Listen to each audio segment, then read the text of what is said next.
this shit's about to broadcast on YouTube right now. Oh, straight up? Well, I'm sitting over here, so how do we get that bitch over there? Or I don't know. Do I need... Hey, ladies and gentlemen, welcome to the Grady Show. This is one of the slowest motherfuckers I've ever met. I bet. You was out there talking to her all that time. Who? We got Grady on right now. What's up with it? Hey, okay. Tune in to Dash Talk X on dashradio.com. Download the Dash Radio app. Ray Grady is about to go live. This motherfucker got a gang of vagabonds in the studio with him. Leave me alone, Zoe. That's what I like. Yeah, they did. What up? Man, I'm in here trying to get Ray ready. Look, so, niggas is commenting on your shit. What? Holla at your people, nigga. You live. Hey, so this nigga. We're gonna wait though. Yo, hey, why this nigga? I'm a little nervous. I ain't nervous. Said, fuck out of here. What's happening? Hey, you don't get your geriatric joke telling us. Hey, right? Hi. Holy shit! It's starting to work. Hey, it's coming. It's coming. You wasn't here last time, right? Nah, I had it, but Zoe was like, "Bring it." No, I was about these computers. The two computers. Yeah, it was. It was. Oh shit. All this shit was in here, bro. Working out. So I got we got a 10. See, look. At 10 o'clock, my guest coming through from the ACLU. And that's for you. ACLU? I'm trying to get into all the prisons doing comedy shows. Oh, shit. You ready, Nick? You go. Well, how's the seating going? How you want the seats to go? So, Zoe got me plugged over here, so what you want me to do, big bro? You sit there. You want to sit in the center of the seat? Listen, you can. Here we go. Say no more. Say no more, G. God damn it, I'm straight. I didn't know that could go over there. I got my orange vest. The only reason why... It ain't gonna work, though? I mean, it'll work. You'll still be able to see the camera and all that. I think you should sit on this side for now. Okay. Because I can do this. And then it can catch everybody. Whatever. You want to get everybody in the shot, right? I'm doing what you tell me to do, so I don't know this shit. I'm just doing what you tell me to do. Look, take a look at the camera. Everybody is in that shot. You feel me? Yeah. So you got all those seats. Well, it's just me and Nick. So if that's the and then my guest coming in at 10. I told him to come in the last time. So this gets everybody in your shot. Okay. See, look, you hit this nigga's head. Boom. That's a close up on him. Nigga, it's a real close up on you, nigga. For real? I swear, it looked like we shooting like 9 cameras. You see? Then you want to come out of that close up, you just do like this. You just pull it back out. This nigga had me get this camera. This camera was So it catches the little circle catches everybody's face. The circle catches the face. So if somebody talking and you notice that they talking, you could just pow. And it'll zoom in on them.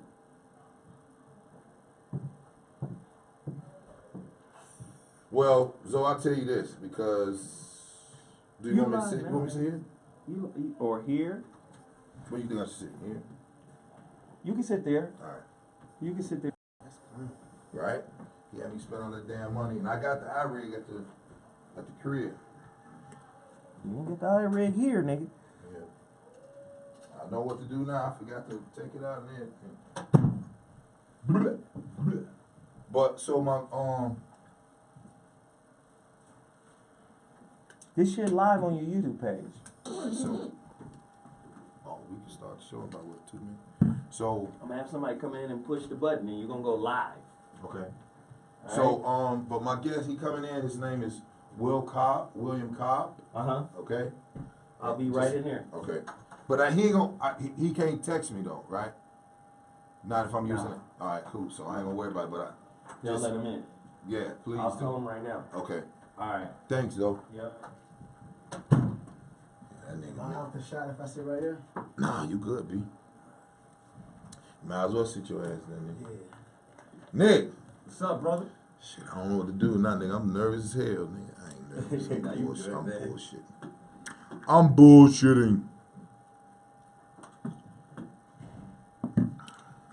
get behind one of these other things about it. Fucking around. Hey man, why you tell me you fuck with this shit, man?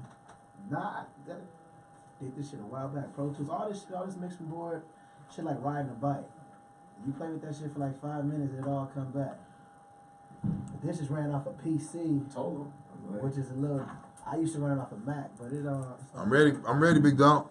I would start recording. You ready? He's up in the microphone and stuff? Huh? I was telling him I would start recording just in case you forget. You telling me or you telling Grady?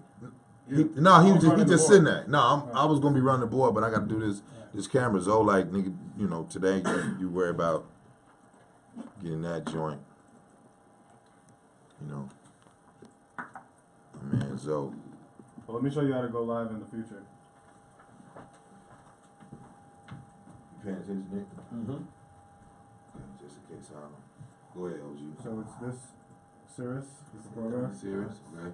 Load configuration, Low configuration. dash talk. Dash talk. Note that down. It's gonna say no. Serious. Would you like to log in? No. The source has to be line, Line is the source. and that's it. Log in and remote DJ. And when you press OK, it's live. Alright, can we start over from the very beginning? So it was serious, low configuration. So you go serious, low configuration, dash top, Yeah. log in, No. yes, No. No. no, Change the source. change source, Line. line, log in, Mm-hmm. remote DJ, Mm-hmm. and as soon as you press OK, you go live. Holy shit. Alright, cool. Got it. Oh man. Alright. I was busy. Shit. Y'all Okay. good? Yes, sir. Okay. We Hello? Can you hear something to the mic? Oh, give me the this is what I do. Give me nigga, I might just sit right here, nigga. What you think? Just pull mine over. Look here, you Hello? did. Hello? Yeah. So try Hello? try the so do let me turn up my shit. Hello? Alright, so press on. Oh, which one? First one? Try the second one. Try that. See if you can hear yourself, Nick. Hello? Press the Hello? third one. Cut the second one off. Hello? Yo. Nope. Nope. Hello? Next one. Nah. You Next. might be host. Hello? No, that's host right here. Oh, okay. You. Hello? Nope. Nope. Nah. Nope. Hello? Nope. Keep going. Hello. Hello? Nope. No. Nope. Hello? Oh, These right here. turn. Yeah, push. Try that. Yeah, Hello? push them Hello? up. Push them up. Hello? I can hear Hello? Turn them Yeah, down. hello? Turn them down. Hello? No, I can't hear you. No, I can hear you. I can You hear hear you. me? Yeah. Tell me when it's good. Hello? Yeah. I can hear me. I can hear him. So is that? That's the only one? Hello? Try the. Yeah. Let's see. Yeah. No, keep coming. Hello? Yeah, now we good. Now we that's great good. right there. Turn Yeah, mine great down. now. Let me turn my mic Yeah. down. My voice deep as shit. Is that good? Talk. When Yeah, I can hear myself. You straight? You straight? We. I think we finally got it. I think we learning this shit. where's your dude gonna sit at? I'll probably put that's a good goddamn question. First right? We'll figure it, huh? We'll figure it out though. Because what I I'll just wanna probably know do. which mic is here, so we. Yeah. So which mic is mine right here? You are guest 2. Guess 2, and Nick is what? Guest 1. Talk, Nick. Yo. Yeah, you guess 1. We ready? Let's go. We go. Press record, brother. Press record for me.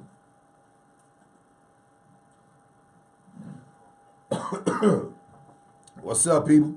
It's your boy Ray Grady, man, here at Ray Grady Radio. Me and my co-host, My man Nick Carthan, talk to the people, brother. Tell them what's going on, up. Grady? What's going on, people? Shit, man, just learning this radio shit as I go, man. This Mevo and this Dash Talk shit. I don't really know what to say with this shit, man. This shit is epic. We good over there? You good, Nick? You see the red line? Is we recording? Just trying to make sure it's right. It's supposed to be remote, so we live, so I don't think they gotta do anything. That was pre-recorded. Oh, okay. Yeah, we good. Yeah, We good. Yeah, we good. Yeah, okay. Yeah, let's go. Let's go. Shout out to my man Zoe. See, you can only fuck up if the coach tell you fucking up. That's right. And the coach tell you doing great, then you doing great and shit. So, I'm trying to, what's up to everybody on YouTube? Oh shit, niggas is starting to pay attention and shit. Roll in. Y'all already know I ain't really, this shit different. But, shout out to Dash Radio, Zoe Williams for, letting a nigga shine, get an opportunity. How about that? Yep. Spreading the message. Well, I tell you, I'm gonna kick it off, man.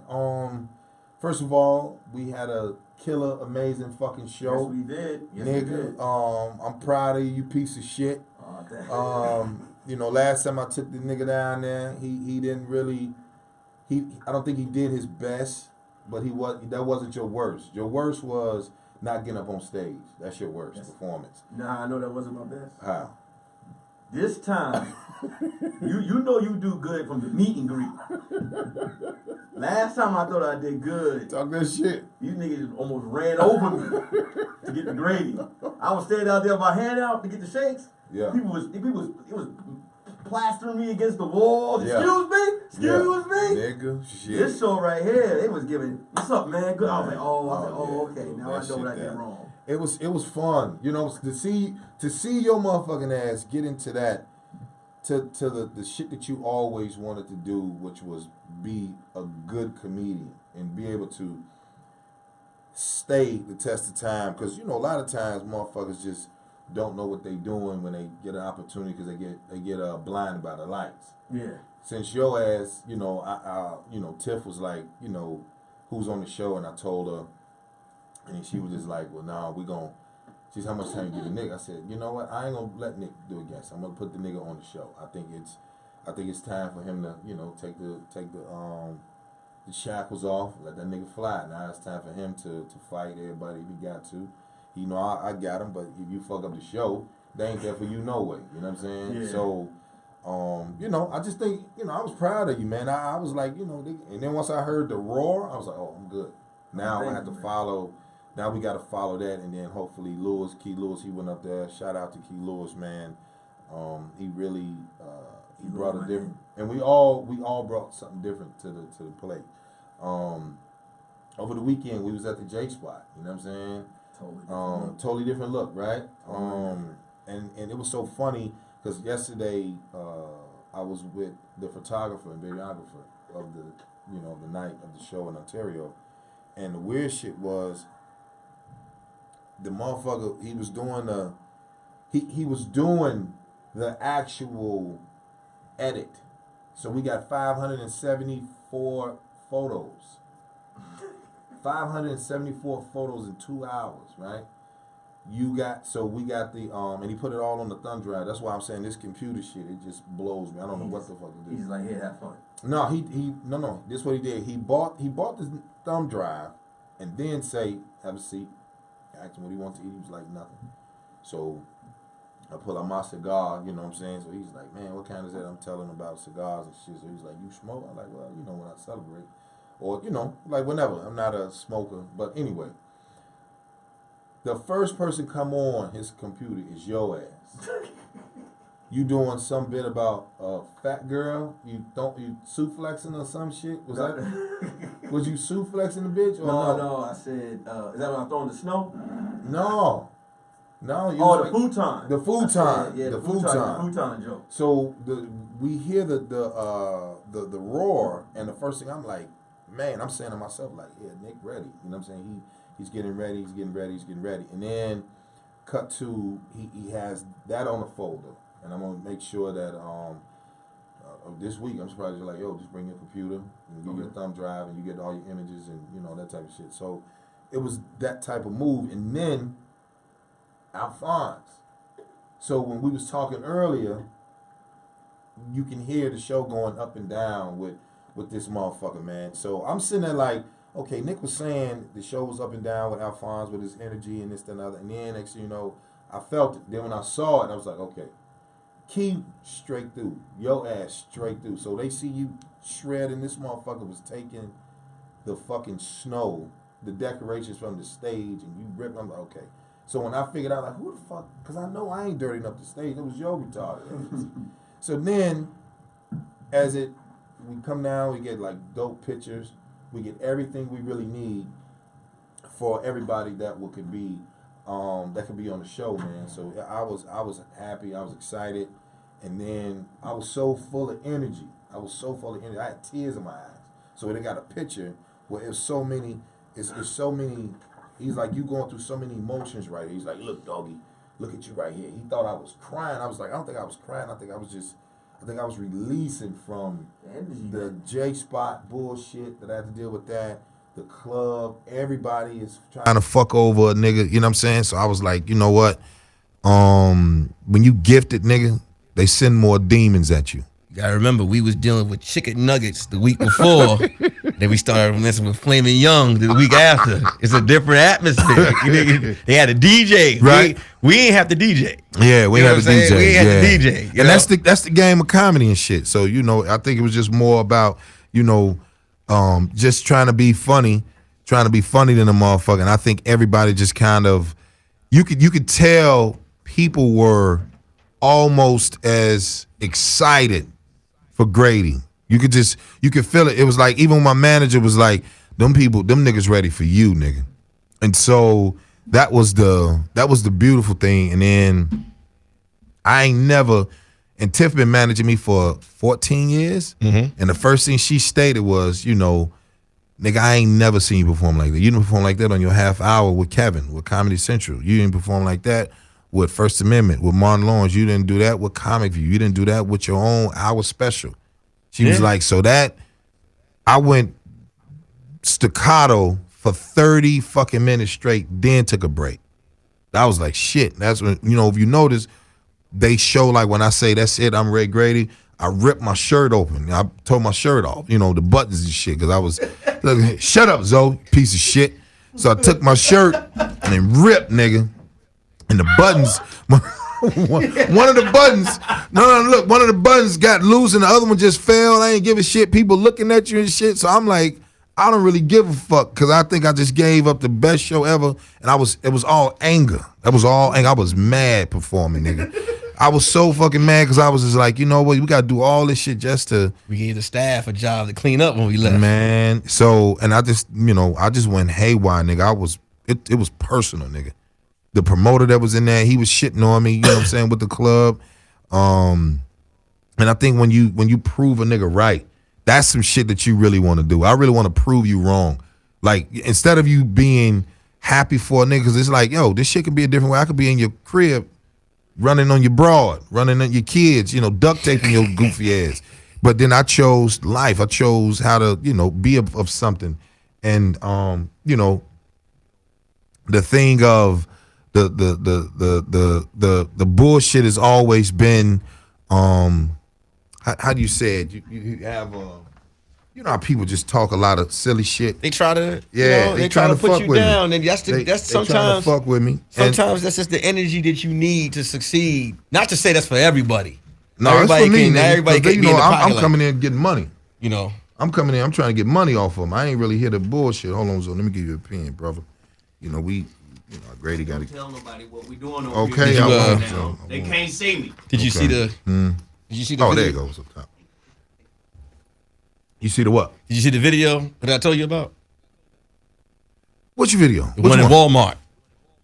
With about the girl, about the chick, but told her baby daddy take the clothes off. Caught a man with another girl and here's the thing, said, man. Take off your. She said she made him take off all the shit she bought him in the Walmart. When she made him, and he took it off. He took it off. He took his boots, the socks. He took all that bullshit off. Took the socks off. Puss ass nigga. She threw a drink on him and walked out with everything. Right? He's supposed to hit that bitch in the head with a baseball slider in the kneecap. A box of fruit snacks. She won't do that dumb shit no more. I'm telling you, hit that bitch in the back of the head with some fruit snacks. Open them up. Pay for them though. Put the money like, hey, tell one of the sales associate like, man, these are $6 here. Boom, here goes $7 and unloop and hit that bitch in the back of the head with a package of. Who gives a fuck about that broad? Here's my thing, girl. What's your thing? Here's my thing. She said I had to follow your ass. Okay. So you know this nigga doing this, right? You think? Oh, it could have been. I thought to me when they go ahead, I'll let you finish. I ain't gonna say because female, I'm I know he doing this. Okay. So you gonna embarrass yourself too. Okay. Go down to Walmart. Okay. Now you banned. Okay. He gonna put your face in the manager's office too. They gonna put your face. Just end it there in the house. Why go to the Walmart? Okay. And embarrass not only you embarrassing him, but you embarrassing yourself too. Yeah. Now you banned from all 36 Walmarts in the tri-state area. Okay. Cause you out here taking niggas sneakers and shoes off. So do you think I thought it was more like a prank. No, it was real. It was a real situation. Some motherfuckers do anything for be seen. None of the white boys do that. Dude, niggas don't be. Well, you got a point. We fucking with our. We know better to be.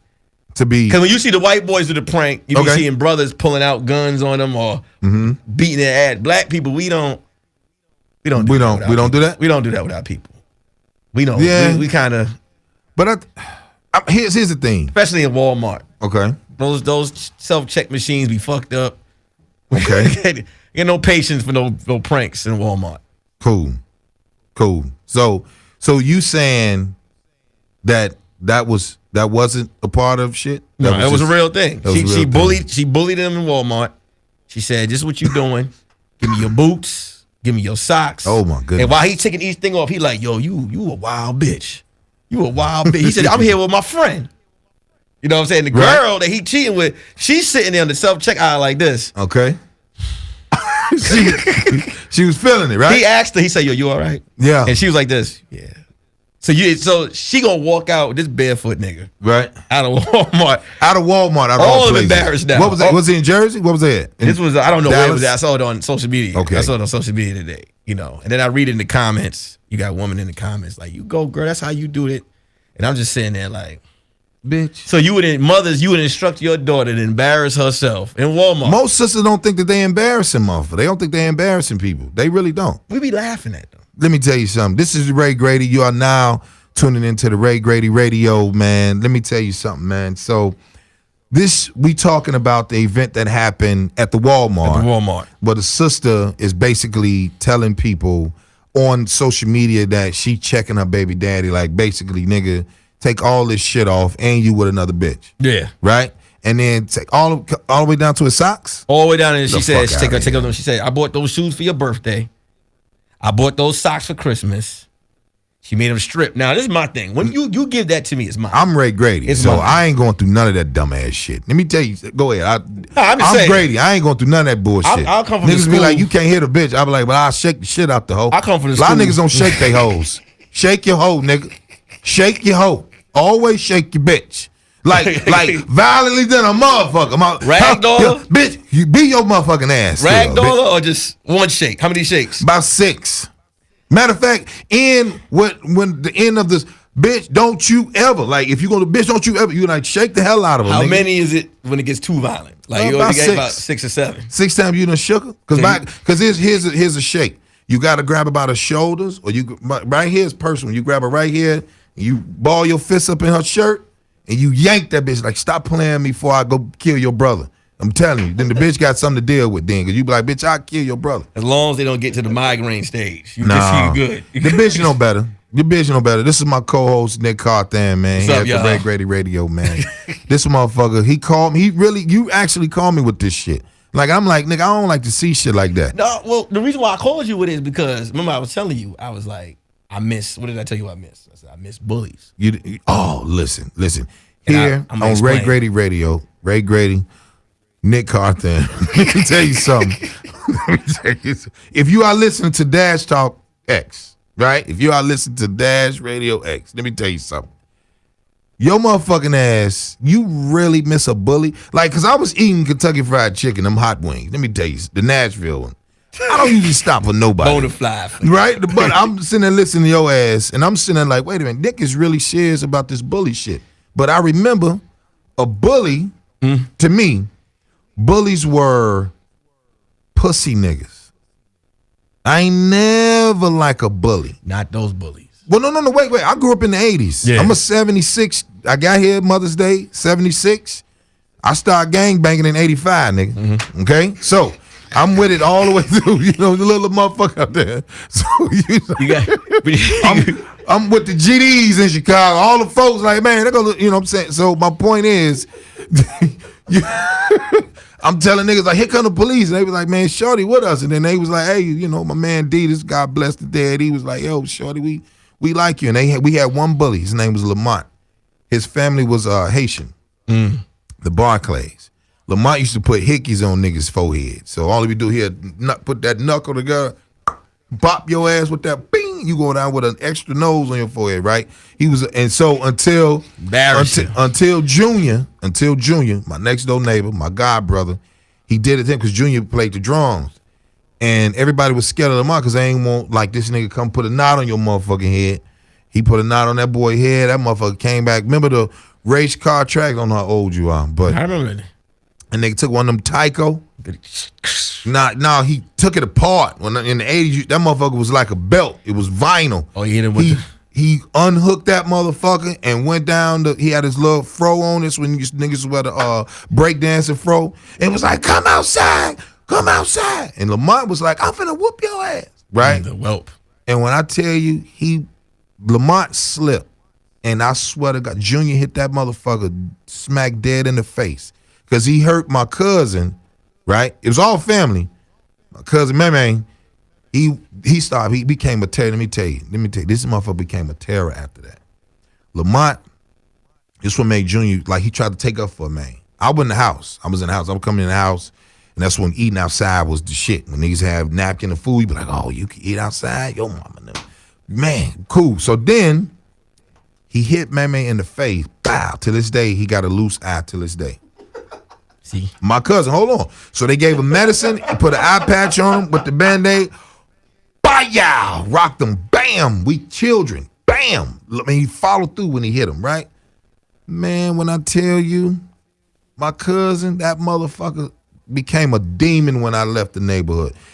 When I say the nigga was shooting a 12-gauge shotgun in broad daylight, 2 o'clock running down the street trying to kill the other gang member niggas. Like, I'm telling you, he went from that to that. So Junior, when he took that goddamn racing track apart and Lamont fell, he waited till he fell and then smacked him in the face with it, and he almost killed him because he tried to jump on his neck. Because his chin, remember the movie American History X? Yeah. Put his almost mouth he didn't on the tell curb. open his mouth, but you kids, you like, dang, we like, no. He tried to jump on it and he he sprained his ankle and shit. He was trying to kill that motherfucker, right? So his brother Torrance and Aaron, they like, man, what the fuck what's going on? Everybody is scared of Junior because Junior is the drummer. He just like, man, I go to church, praise God, but I will beat he said, I ain't gang banging. I don't give a fuck about none of you niggas, but he ain't never come outside after he said that now because he couldn't say that no more. Because hold on, hold up. What? This was when niggas used to wear church shoes outside and stump your ears together. You know what I'm saying? So after that, Lamont, he got beat up by one of the mob. They beat him up. The folks beat him up and shit. And so it was just, I felt bad for him. But I'll fuck a bully. But that's why I said I missed him. See what happened to your man? Bullies. Which one? The one that became a killer after he beat the man? bully up. No, man. he's straight now. Because cool bullies, you got to remember, they prepare you for life. First of all, you walking home. You're going to find a new way to get home. That's number one. That's a step one. Bully don't want you bullying the way if you get home. He's going to make you find a new route home.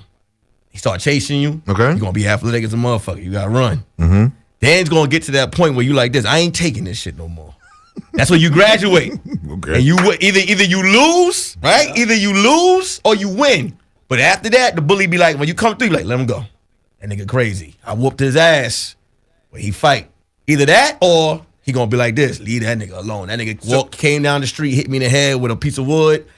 Leave him alone. That's the bully. But did he stop bullying though? No, he don't bully you. You gotta understand because that prepare you for work. They got bullies at work. They got That nigga said prepare you. When they stop bullying, Okay. all these little kids is fat. They ain't running Yeah. from nobody. They ain't gotta defend themselves. They playing Fortnite. That's what Man. they playing Fortnite. They getting bullied on the video game, Yeah. being told to suck someone else shit Ugh. on the Call of Duty. All that goofy shit. People disrespect. We wasn't playing them games. We was getting bullied on the street. Man. Now you fat, you home eating a bag of Skittles. Now later stuck to your skin, you playing, getting bullied on the video game. So bullies are selective. Yeah.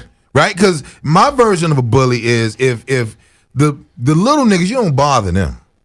But they gotta get them because they know the goon niggas is gonna be like, nigga, I wish I remember what's the shit we used to say back in the day? Peon fees. I don't know, I'm a Chicago nigga. When you was a peon, if a nigga call you a peon, that's almost like worse than a bitch.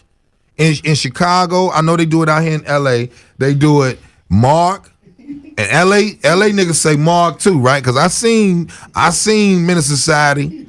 And I seen Boys in the Hood when he was like Mark, when he put that double, that shotgun out the window, he was like Mark, you know what I'm saying? So I'm saying peon fees is a nigga like you hit a nigga in the head with a penny or a quarter, right?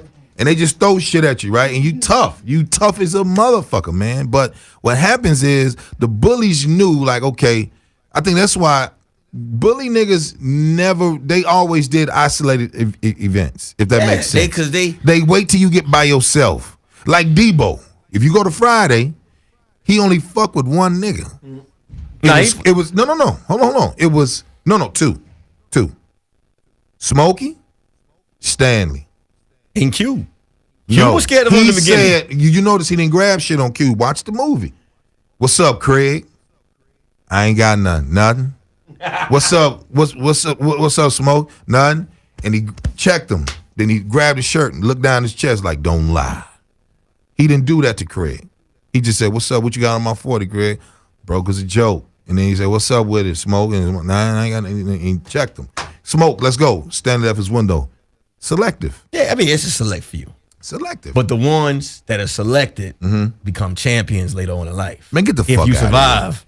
If you survive it. On Grady Radio, this is my co-host, Nick Cardan. This is what we talking about. Fucking bullies. This is what we talking Only about. the strong. Bullies are selective. Only the strong survive. So Darwinism is the word that we should use in the hood. A lot of niggas don't know what that word means. That means survival of the fittest. Just saying, that's how it is. What happens if you go home and you tell your pops or you tell your son, I'm getting bullied? What they used to tell you? Well, get out of my face with that shit. I had the worst ass whooping because I didn't fight back at 4th grade. There you go. Right? But I started gangbanging the next day. Well, I started gangbanging the next fucking day. I was a gangster disciple the next fucking day. And I ain't even, you know how they do the jump in shit? Them niggas just saw me in the playground with the nigga because my sister beat up the nigga for me. You know what I'm saying? My little sister mean as shit. Hit the nigga in the head, boom, with the bop, took the book bag off, fought the nigga. I'm running. They like, man, Ray, your sister, Ray, she fighting, man. So I run down over there, and he was like, what you gonna do, bitch ass? Not bitch ass, what we should call nigga? What we should call? Mark ass nigga. That's what we should call. He didn't call me a mark ass nigga. So I said, I bet. He got away with it. Remember the muff you in the head, you don't do nothing? I was like, I'm gonna kill this nigga. Wait. So everybody out in the neighborhood, the next thing you know, father came home. He's like, so you ain't fighting back, huh? We don't do that in this house. That nigga said all of them off. Took all my clothes off. He had the spike belt. I used to break dance. Be real good break dance. Nigga took my football and he said, hit this motherfucking football and your knuckles finna open up. I had to hit that motherfucker. He said, you better hit it till it bleed, right? Made me hit that goddamn football till it bleed. I got the worst ass whooping. Then he beat the shit out. He threw me across the room. He was throwing me like, we don't take ass whoopers in this house, right? Beating the shit out of me, right? It was extension cord, the thick one, from the butane shit, from the air conditioner. Throwing my ass out here, all you hear is that. So my mom and them like, what the fuck is going on? Raymond, you gonna kill him? I'm like, I'm daddy, right? Man, that ass whooping, when I say the next fucking day, the folks was like, man, they saw me. And I was going to school, and I seen the nigga, Chauncey Sellers. I just ran and just stole on him. Bow. And the folks was like, "That go Ray Ray." They ran, Yo. stumped the nigga out. He couldn't even hold his book bag. Then he had to just, he was walking to school like this, like he was shaking and shit with his hands, right? And then the folks was like, "You with us now. You with us. You with it." And they was like, "We see it in that nigga with it." But then the nigga say, "Up, here go a pistol." Up, shit. You do that yourself. I fight. I don't do the weaponry shit. You can do something like that. Fuck them guns, nigga. That's what I'm saying. So now that they gone, now you gotta worry about your kids coming home. Like, But he wasn't like, what's wrong with you? But he was a cool bully. Because after that we fought. We was cool. No. I'm talking about those bullies. But that's Okay. that's the bully. You go home and tell your dad, he whoop your ass and prepare you for him. Now you got the kid come home and he be like, "Dad," like, "What happened? What's going on?" Curse me out on my on Facebook. What do I do? So you block him. You block him? Like, that's the defense. You block him. Yo, if you're listening to Ray Grady Radio, we're talking about bullies and we talking about hood stories. We're going to take a quick break and we'll be right back after this. You going? Yeah. Bet. Fuck it then. We back, nigga. We back. No, because I know you was like, see, let me say this, because I can talk about it. When you get an opportunity, right, the opportunity is getting your voice out there. So I'm learning as I go, right? And I'm a comic. Now, I don't know this radio shit, but I do know how to talk on the radio, and I know how to be entertaining and things like that. If I wouldn't be telling jokes for 17 years, and this is how I pay my bills, as I take care of my children. So I'm learning this radio shit as I go. So all the people don't see on YouTube, you see me with 5150. You see me come in here and have a great conversation with the voice of reason, Zoe Williams show here at Dash Talk. I'm learning, right? And I try to, I'm not perfect. So I'm learning this radio. Now I'll get it, I'll say by about 2 weeks. We got about 2 weeks. I'll be able to have it down. The third show, because this is my first live show. So I have to take my hats off because, nigga, I had to get prepared for this shit. First game. So the VP, this nigga's like, "Yo, give me a list of things, what I have to do, what should I say?" We sat down Friday. I thought the nigga was gonna fire me Friday because he had that look in his eye. I thought the nigga was gonna fire me Friday. He said, "Man, I'll call him." I said, "Yo, you want me to meet you up at the cigar lounge?" He's like, we need to talk. Yeah, he was like, "No, we need to talk." So look, he got the motherfucking cigar, and his half lit. It's half lit, meaning he ain't really paying no attention. I'm like, that cigar's about $20, so that's a very expensive stick he fucking with. So I'm like, okay. So this motherfucker, he just says, "Yo." He crossed his legs like the uncle. You know, the nigga crossed the legs and shit. Like at the picnic, he want to tell you about something. And he say, "Yo, how many episodes we got?" I said, "I think I have 5. He says, "Okay, it's not in the rotation." And he blows. He takes blow the smoke out like, we ain't gonna see you in the rotation, right? So I said, "Oh shit." Then he gets serious and like, "Look," and he chops it down. He's like, "Look, we got to do this. We got to do this. We should try this, and just come prepared to work because I believe in your brand. I believe in your brand 100%. Whatever I can do, we gonna do it." So I was just like, "Okay, cool." And then today, this motherfucker says, "Here, give me a pamphlet with all this fucking ABC lettering and shit." He can't write. I don't know how to read the motherfucking shit. I'm just looking at it for the fine point. How you think I felt when you called me? You called me up. Grady called me. He was like this. I said, "Hello?" He said, "You got 10 minutes?" I said, "All right, I got my daughter. Let me just drop her off. We'll call you back." Grady don't ever say that. 10 minutes. You took 15, nigga. I had to figure out. You start playing in your head. I'm like, "Yo, what's going on?" I said, "Damn, we only did 5." Was that not an intense conversation? It was an intense conversation. We didn't laugh. I was like, "Look, nigga, the boss had a conversation." First with me. 3 words. Zoe called me. So he was like, "Yeah, we had took me to the cigar lounge." And, nigga. I was nervous as shit. All these old goon niggas in here. And I'm like, yeah, that nigga done been in. He done been to Pelican Bay. He done been in Pleasant Valley. He done been someplace. He done been to Folsom. I'd sang reformed gangsters, but they all smoke a cigar. Everybody like, "Yeah, I remember you, nigga. I remember you." And I'm like, "No, you don't." But so I'm just sitting there like, oh my goodness. I just don't want to get the opportunity not to flourish because the opportunity, I blew it. So, I was like, look. And then he was like, look, you ready?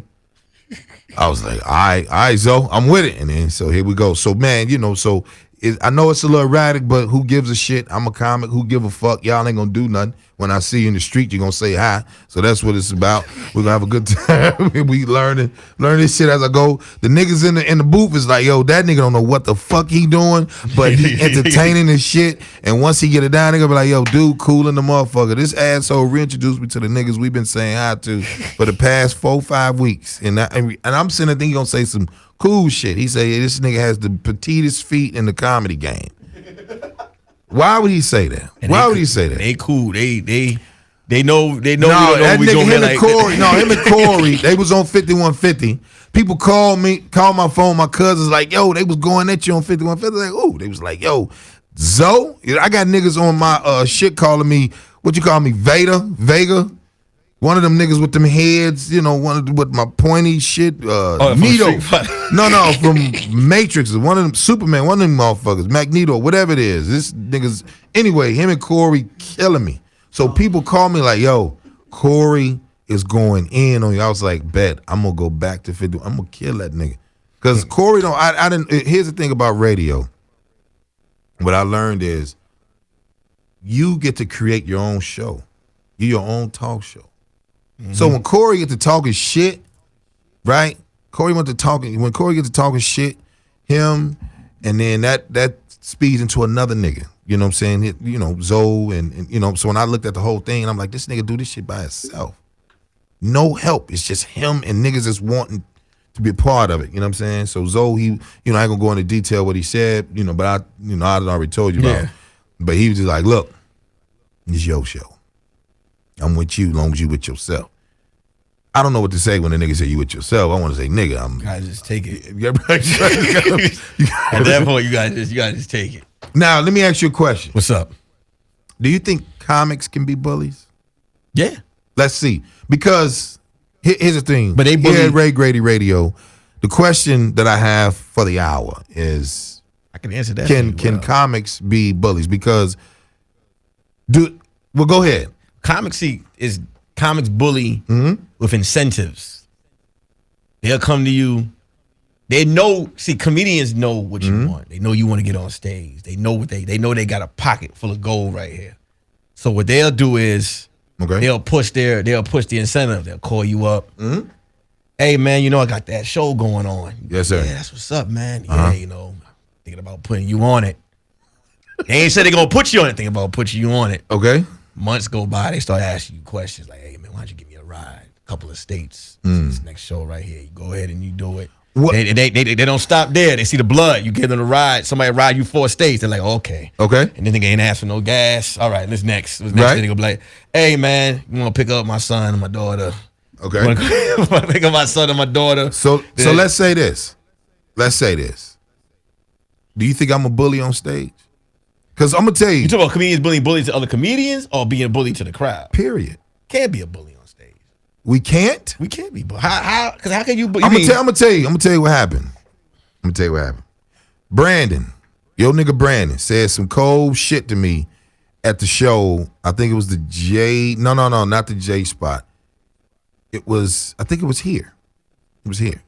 Brandon say, you kind of harsh. So I'm like, oh, harsh, shit. Like wow. Well, because I'm not the comic that is looking for approval. I don't give a fuck. I don't care if you don't like what I'm saying. It's entertainment. You can take it if you want to, right? So even when I did a show, when we was passing out flyers for the show in Ontario, the lady told Tiff like, he mean. This a grown ass black woman talking about some I'm mean. Now everybody in here laughing. The bitch don't. I know the bitch hear everybody laughing because she's at Shula King's show. I'm the host and Shula King was the headliner. When I tell you this old broad told a young chick that he's too much, I ain't coming to see that motherfucker. It's motherfuckers like that that get us banned. It's sensitivity. Not talking about what Brandon said, but I'm talking about like her. He's mean. That's the same thing, though. with Brandon. No. I don't think Brandon meant it like that. No, but Brandon had his son or his daughter in the car. He was saying he was listening. No. He was talking about hearing you on the radio show. That's the same shit. No, I'm a comedian. The radio on the stage is different. What y'all think here at Grady Radio? Do you niggas think that we can be bullies? Can we be harsh? Can we be insensitive? Even though my job is to talk about what's going on or having fun. We're not supposed to give a fuck how they feel. Because this is coming from our perspective, our life. You come, you pay the money to listen to what went on in our life. If you feel disrespected, you can get up and leave. But this is a form of freedom of speech. Yeah. If you feel bullied, I don't know how I ain't ask you, I ain't taking no money out your pockets off the stage or am giving you bunny ears, nothing like that. I'm just telling jokes. Now let's take it a step further. Do you think bullies bully because they was bullied at home? Yeah. Most bullies don't have no fathers, or their fathers beat or their fathers used to come home, punch on them. Okay. Or they or they got a lot of cousins that used to beat on them, and or their daddy beat on them, or you just got some rebels that just like to go outside and toughen up the community. Talk that shit. Toughen up the community. Yeah. You know, I know. I know a few bullies back home. Yeah. But it wasn't about. But see, a bully gonna bark. Okay. But when you bark back, okay, they like, hold on. What's that movie? That Christmas movie was one of my best. Somebody just said jokes are jokes. I agree with you. Yeah, jokes are jokes. MD cut up. You're right. I believe jokes are jokes, but people are insensitive. Because when I say shit like men are whores if they take baths, that's a joke. That's a play on. Well, I still don't think you should take a bath. I mean, that's just me. But you can soak if you are athlete, but you ain't soaking with no goddamn bubbles. But we get so much slack for saying shit. But the president on the fucking on national TV is he a bully? Hey, that's a bully. That's a bully. That's who y'all need to take all y'all shit to, not us.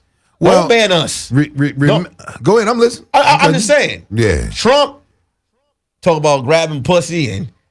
What did he say on one of the things? He said, black people, y'all might as well vote for you. I ain't got shit else to look forward for. That's a bully. See, building a wall, keep the Mexicans out.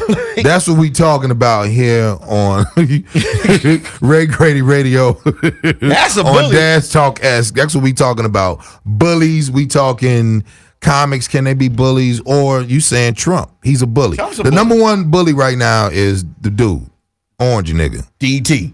Right. So he's a bully. That's a bully. I put it to you like this. I saw the shit that they had on there with the little baby that died by the concentration camp due to dehydration. Mm-hmm. That's personal. That's some bully shit. Did you see when the guard or I don't know what you call them, the border patrolman was pouring out gallons of water in front of the people that are starving. It's still on B. That's worse than bullying. It's still on. It's on. It's on. So, you know what I'm saying? It's like, when you do shit like that, it's one of those things where people are just insensitive. I can hear myself. You know what I mean? So everybody is doing the actual. Everybody finds a reason to talk. You know what I'm saying? Everybody find a reason to talk just because. Here's the thing. When you talk about sensitivity, they're trying to take away masculinity.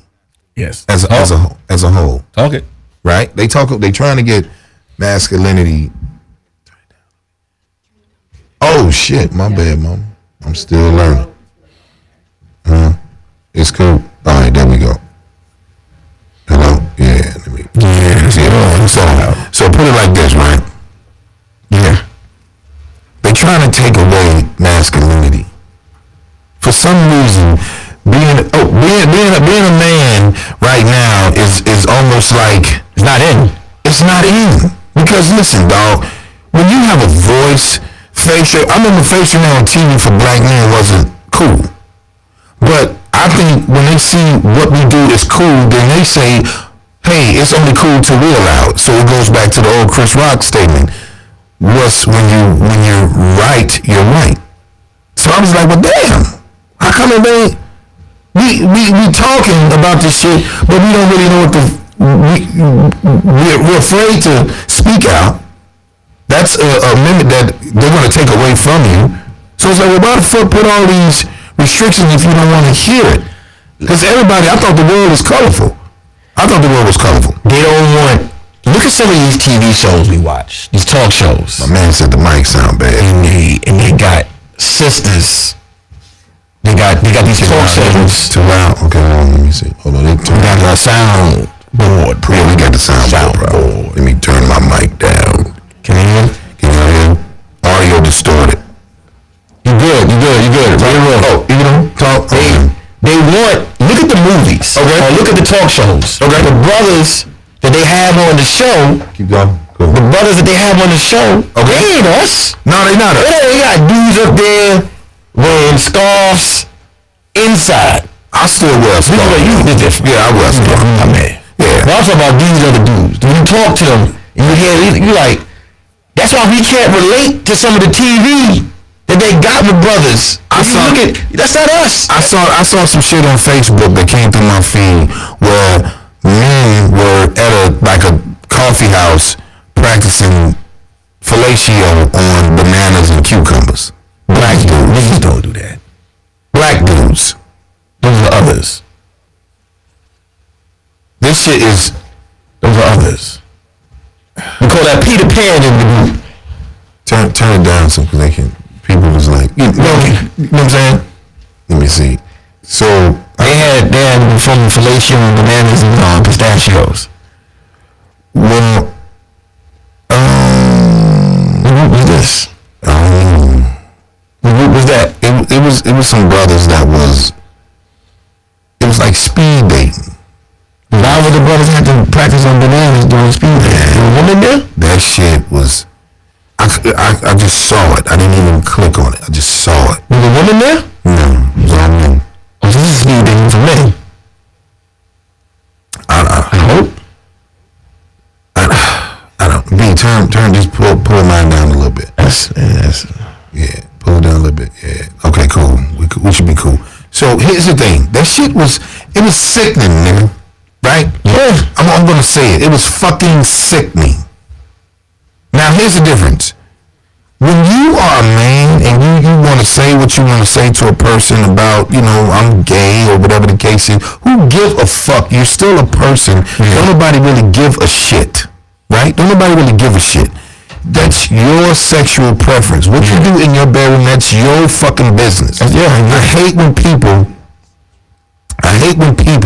get into this shit where they feel like they can't talk. They can't talk. They can't be themselves. This is not. I don't speak of disliking gay people. I don't give a fuck what you do in the bed. You shouldn't. That's it. But here's the thing. If you say it, because I'm saying like, I don't think men should eat whole bananas, nigga. That's a joke that I made up. Yeah. Do I eat bananas? Yeah. But I'm not going to peel it. Which I was going to tell you. What?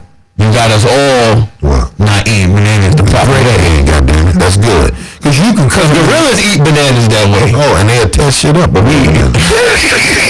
so now I gotta, in Starbucks, put my banana in the bowl, slicing it in 4 fractions. Grady won't eat the banana. Put it like this though. If you put it, there's 4 dudes in here. Everybody look different. Everybody have a different perspective. That's why I thought the world was colorful. That's what I thought. Yeah. If you think the world is colorful here at Grady Radio Talk X, let me tell you something. My co-host Nick Carthane and Ray Grady, we talking the shit that y'all really say in the car, at your family, at the functions, at the spade table, at the bar. How the fuck? I don't want to watch a lot of shit that's on, but I have no choice because it's nothing personal. This is what people take sensitive. This one is sensitive. In entertainment, we run the world. Meaning, we can take a cell phone, being the person that was. I always say it, and I'm gonna take this to the grave with me. A person who invented social media, he was a pussy nigga. He got bullied. Well, who's that? MySpace, right? MySpace. So he had to be a pussy nigga. Cause who want to go around saying, you know what? I just want to walk around with my camera and just look at myself. I want to just, you know what? I want to create an object, make an invention, so I can look at myself. Well, MySpace and Facebook were made for the people who weren't allowed at the lunch table. I told you that. Yeah, And the people that wasn't allowed was outside the lunch table. Because to create a Facebook page, Yes. to invent that, you had to be a dude that no one wanted to fuck with. Nobody wanted to fuck with. That's why you come up with biographies. Who the fuck? Now I'm reading your Facebook. I gotta read. Oh, he likes to ski. I'm making my friend. Now let me take it to this. It's a sister right now that has a picture, a meme on Facebook where she has a loose leaf notebook joint. What she has all of her bills for the month. Have you seen this shit? What happened? So this, pull it up. I'm gonna tell you. So the sister sitting in her bed. The bed frame at least it looked expensive, maybe $3,000 for the bed furniture. Big girl. No, she's a petite sister. Petite, a big bed. The sister got her rent, phone bill, water bill, gas bill, light bill, groceries, miscellaneous, car note, and something else. Posted on social media. Swear to God. Looking for attention. And the bitch got about 8 million people already talking about this whore. Looking for attention. That's all she doing. So let's just say, and it's in our community. It's in our community. I said it when we did the show. I told my manager, I said, why do we shit on each other? Why do we shit on each other? Well, she looking for attention. Because we wouldn't speak. Normally, she's an outsider. Okay. That you gotta understand. A lot of these people that put their business on social media, don't nobody, apparently to me, don't give a fuck about you outside of this. So there's another world. You gotta understand. Like I told someone the other day, if you my boy, and I got a problem with you, I would just tell you I don't fuck with you. But today, to let you know I don't fuck with you, I'm gonna unfollow you. I'm gonna follow you. Which is gonna cause you to get in my DM and be like, man, what we got problems. Now let's do this. You ready? Bills due soon. She said because she don't get what you do in text. That was the objective for her rhyme and reason. She don't get, this is why I don't get what you do in text. She got bills due soon. Rent, $2,995. Car note, $600. Light bill, $287. Gas bill, $178. Water bill, $187. Cable bill, $210. Trash bill, $45. Cell phone, $500. A fucking nickel for the phone bill.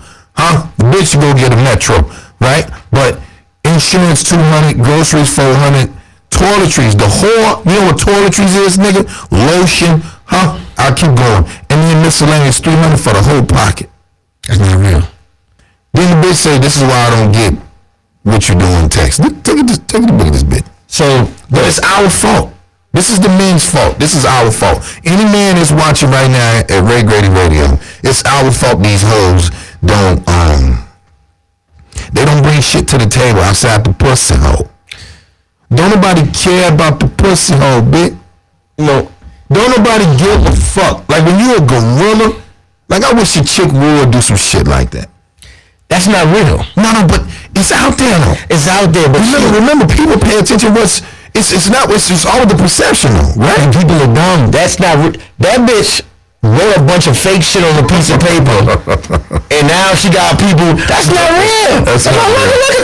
Look at the picture of the woman, and she got banged. We see her listening. Look at the real picture. Hold on, let's go down. Light bill $287. Nobody need to see you. Okay, keep going. Water bill $187. Cable $210. We got Fire Sticks and Netflix for shit like that. Oh my goodness. Cut it down. Roku. Grocery $400.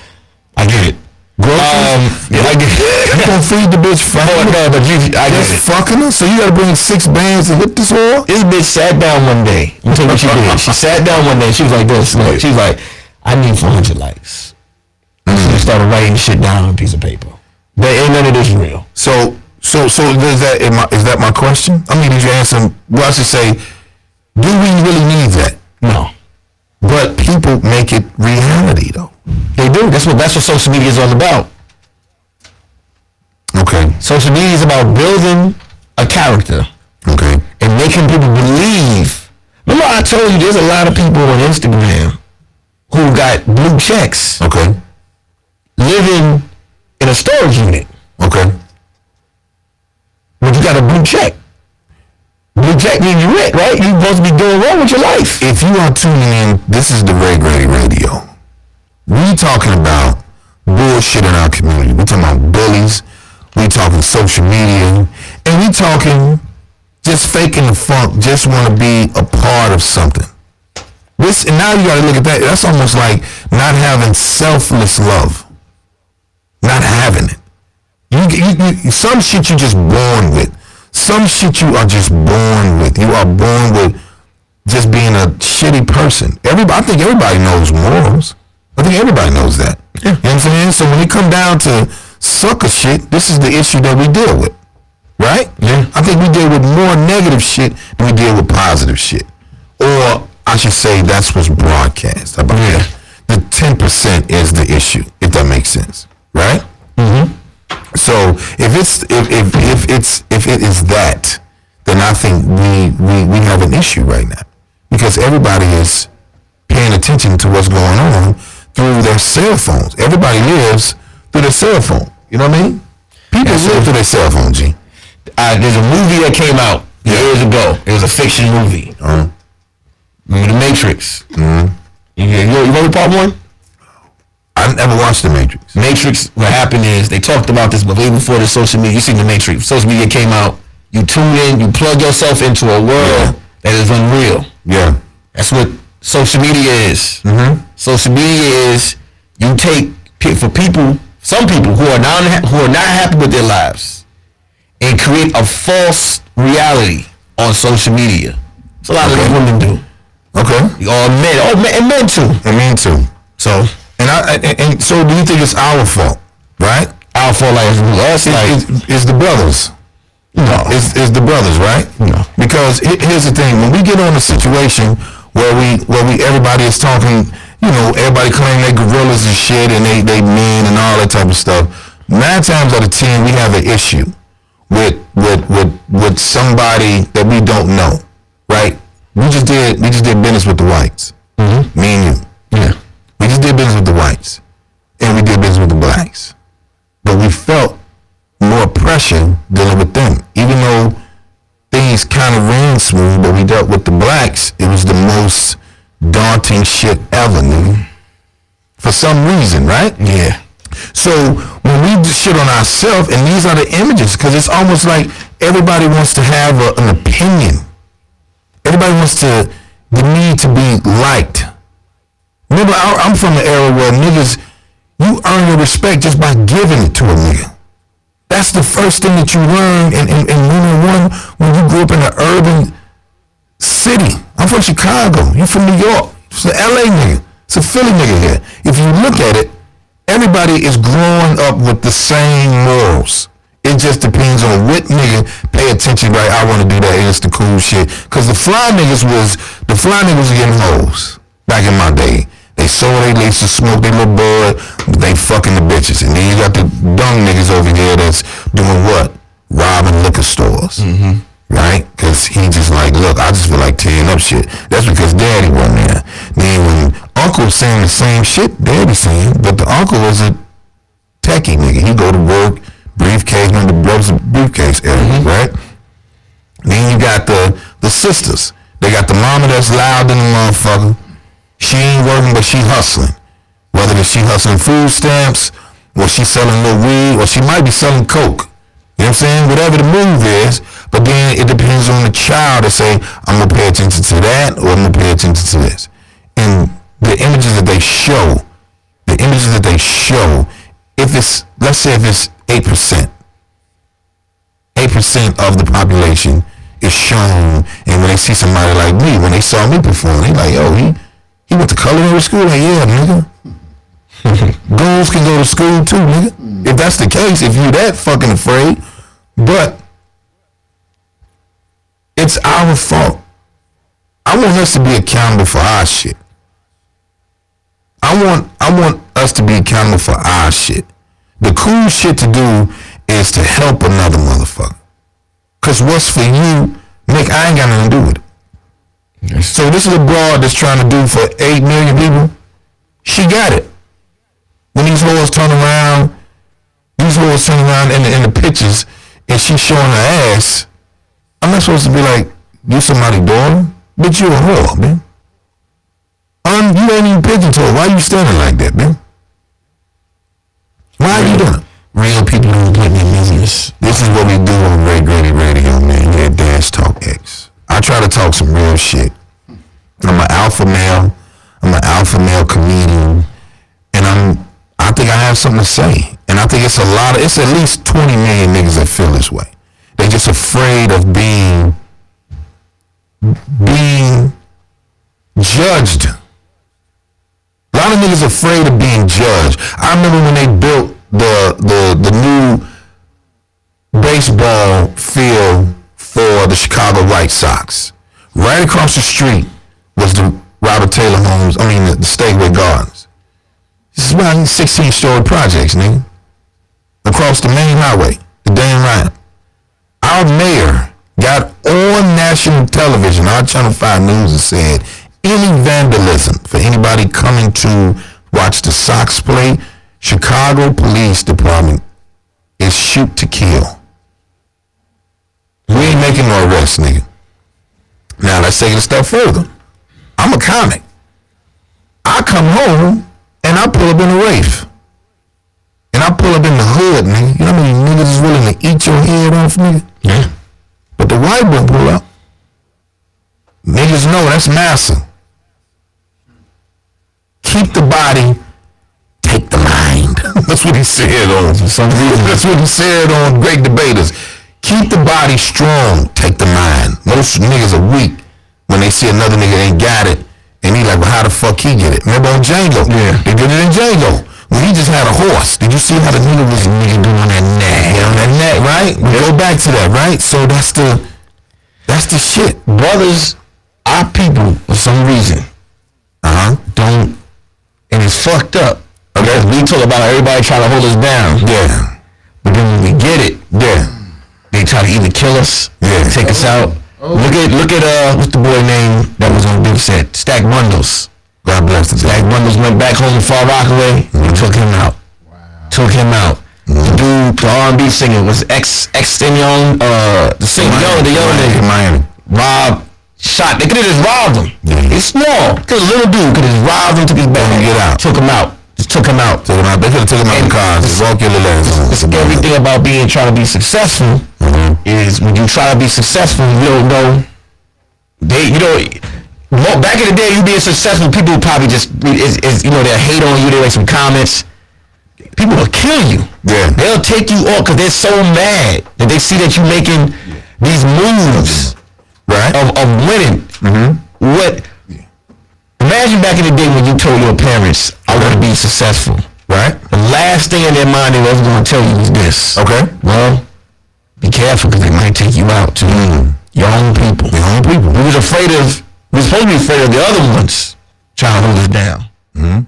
But y'all killing us. Y'all half the greats that's been hot. Okay. Have been taken out through hatred and murder. Look on social media. You see celebrities going through it. Right. And you see the comments. You see the comments underneath the post. The things that people got to say. You know, it's negative. It's 90% of the negativity, it's sad to say, come from us. It comes from us. We tear down, we rip us apart because everybody's trying to become famous off of nothing. Off of trying to rip us down. Right now, right? This show air to go up. I have 50% people.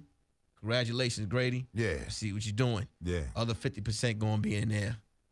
What the fuck he doing up there? Yeah, but I think it's more.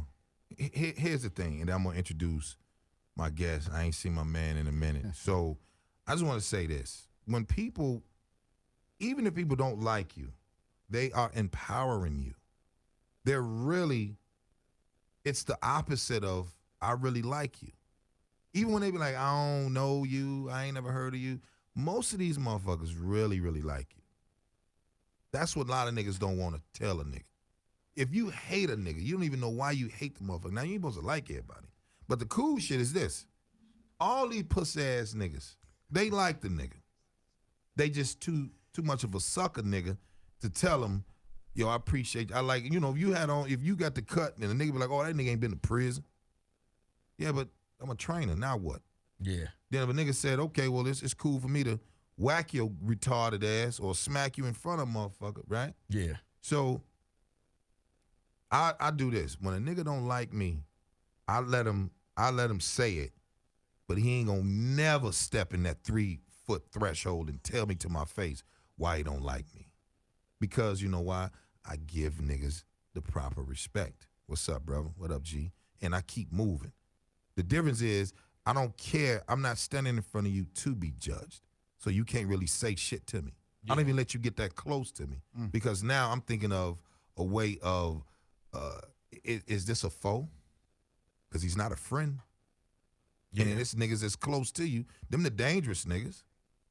So then when I go on stage and the motherfucker be like, oh, who was dude or whatever the case is, oh man, I could wear straw. When we did it in Ontario, I was like, don't drink out of that straw, nigga. And he looked. But his bitch grabbed, I was like, hey, leave him alone. I said it real smooth, leave him alone. We ain't gonna do none of that shit. So here at Grady Radio, I try to talk regular shit. I try to talk shit that, people ain't want to hear. I want to really hear it. So I said, well, fuck it. Instead of me complaining about the shit, I did something about it. Had a conversation with the VP over here at Dash Talk X Radio. Came up with the joint. That's what I'm doing. And shit, that's how we go. So if you don't like me, I appreciate it. You still gonna empower me. You ain't stopping shit. You still watching. Shit. You still gonna watch, nigga, just to hate. So you empower me. So that's how you tell a motherfucker. It's like if put it like this. It's like if somebody call you to do what? When they call you and they gossiping. The motherfucker they'll stop what they doing just so you can gossip. Call a motherfucker and tell him how good you doing. Watch how that motherfucker get off the phone with you. Mm-hmm. I want to introduce my guest right here. This brother, when I did Philly, every time I go to Philly, this nigga always come support. He always, lock in with me. You know what I'm saying? All my brothers in Philly that fuck with Grady, he's one of the niggas that I fuck with when I go back east. My man, Will Cobb, he's here. What's going on, brother? Appreciate you coming through, brother, at Grady Radio, man. You know this shit's amazing, dog. Why you play it, nigga? This shit's amazing. Yeah, man, it's been a delight to just, be a colleague, be a friend, be a partner, be a brother, and watch you grind your ass off, bro. Yeah. Watch you stay determined, stay focused, push through, and still be a motherfucker that everybody can fuck with if they good people. If you corny, my man ain't really fucking with you, mate. Fuck them all. Yeah, like I'm the kind of motherfucker that will fuck with the enemy. I appreciate that. I mean, that's my spirit. I long suffer and shit. See, so we'll put it like this. If you now tuning in, you listen to Grady Radio, let me just tell you, why this interview was needed. I haven't talked to this brother maybe since you ran the 2012 Rocky Steps. I ran the Rocky Steps and he some was boots. Out of shape like I was out of but I ran them all the way up top. Oh yeah, you did. I ran them all the way up top. Shit, but here's the thing. This is what I want to do.